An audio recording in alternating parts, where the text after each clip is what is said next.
In this video, I'll be showing you how to fix Android phone black screen. It's a very simple method, so if you find this video helpful, be sure to drop a like and subscribe. Now, an Android phone with a black screen is usually suffering from a system hang where the software is running but the screen isn't, or a deep battery discharge. So the best way to do this is a force restart. It's the most effective way to jumpstart a frozen Android, and it simulates pulling the battery out. So press and hold the power button and the volume down button at the same time.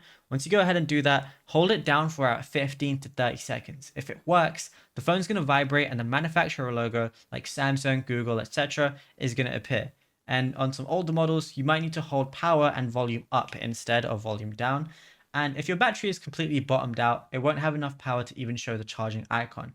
So plug your phone into a wall outlet, not something like a USB laptop port, and then wait about 30 to 60 minutes. Don't even try turning it on during this time. And just go ahead and check the port. If it still won't charge, use a wooden toothpick to gently scrape out any lint from the charging port. And after the wait, try forcing the restart again while it's still plugged in. And yeah, it's as simple as that. Now, if you found this video helpful, be sure to drop a like and subscribe. And also be sure to check out all our other tutorials that we've been posting on the channel as well, because there is a lot to go through and you might find something you didn't know about yet.